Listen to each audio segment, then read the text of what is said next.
નમસ્કાર, મારું નામ માર્ગી બારોટ અને આજે ગુરુ પૂર્ણિમા નિમિત્તે તમને સૌને મારા તરફથી ગુરુ પૂર્ણિમાની ખૂબ ખૂબ શુભેચ્છાઓ. અજ્ઞાનીને જ્ઞાની કરનાર, અવગુણોને દૂર કરનાર, અંધકારને પ્રકાશિત કરનાર એટલે કે ગુરુ. ગુરુ પૂર્ણિમા એટલે કે ગુરુ અને શિષ્યનો એક પવિત્ર પર્વ.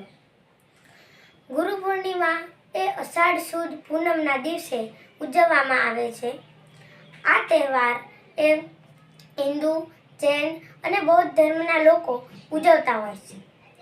ગુરુ પૂર્ણિમાનો પર્વ એ ખાલી ભારતમાં જ નહીં પણ ભારતની સાથે સાથે નેપાળમાં પણ ઉજવવામાં આવે છે. ગુરુ પૂર્ણિમા એ આપણે આ જ દિવસે શા માટે ઉજવીએ છીએ? તેનું કારણ છે કે અષાઢ સુદ પૂનમના દિવસે જ આપણા મહાભારતના રચયિતા મહર્ષિ વેદ વ્યાસનો જન્મ થયો હતો અને તેથી આપણે ગુરુ પૂર્ણિમાને વ્યાસ પૂર્ણિમા પણ કહીએ છીએ. અને વેદ વ્યાસના સન્માનમાં આપણે ગુરુ પૂર્ણિમા ઉજવીએ છીએ. અને બીજું કે આ જ દિવસે ગૌતમ બુદ્ધે સારનાથમાં તેમનો પ્રથમ ઉપદેશ આપ્યો હતો.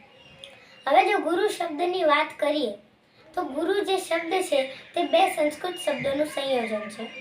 ગુરુમાં ગુનો અર્થ થાય છે અંધકાર અને ઋનો અર્થ થાય છે અંધકારને દૂર કરનાર. ગુરુ એ આપણા જીવનમાં અંધકારને દૂર કરી તેજસ્વી પ્રકાશ ફેલાવે છે. ગુરુ એ દિવ્ય જ્યોત છે જે આપણા માર્ગમાં પ્રકાશ રેલાવે છે. આપણા જીવનમાં પડકારો સામે લડવા ગુરુ આપણને શક્તિ અને સાચી સમજ આપે છે. રોટલો કેમ રળવો તે નહીં, પરંતુ દરેક કોળિયાને વધુ મીઠો કેમ બનાવવો તેની કેળવણી આપવાનું કામ ગુરુ કરે છે. આપણા જીવનમાં જે લોકો આપણને જ્ઞાન, અનુભવ અને સંવેદનશીલતા આપે છે તે પણ આપણા ગુરુ જ કહેવાય છે. આપણે જોઈએ છીએ કે દરેક મહાન વ્યક્તિઓની સફળતા પાછળ તેમના ગુરુનો જ હાથ હોય છે.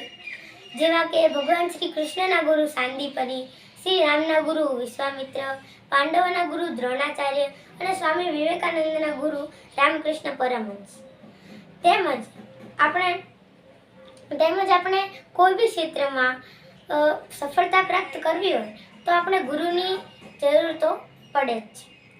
બગીચામાં જેમ બગીચાની સાર સંભાળ માટે માળીની જરૂર હોય છે, તેમજ આપણા જીવનરૂપી ઉદ્યાનમાં પણ ગુરુની જરૂર હોય છે. જે રીતે પારસમણી એ લોખંડ પર ઘસાઈને તેને સોનું બનાવે છે, જે રીતે ચંદન એ બીજી વસ્તુ પર ઘસાઈને તેને સુગંધિત બનાવે છે, તે જ રીતે ગુરુએ પોતાના શિષ્યને જ્ઞાન આપી, સાચું જ્ઞાન આપી તેને ધ્યેય સુધી પહોંચાડે છે.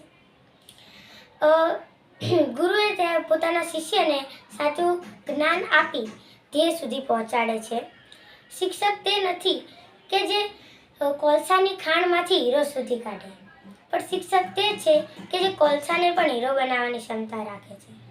અંતે હું એટલું જ કહીશ કે સબ ધરતી કાગજ કરું લીખું સબ વન રાય, सब धरती कागज करूँ लिखूं सब वन राय, सत समुद्र की शाही करूँ फिर भी गुरु गुण लिखा न जाए, सत समुद्र की शाही करूँ फिर भी गुरु गुण लिखा न जाए. अस्तु.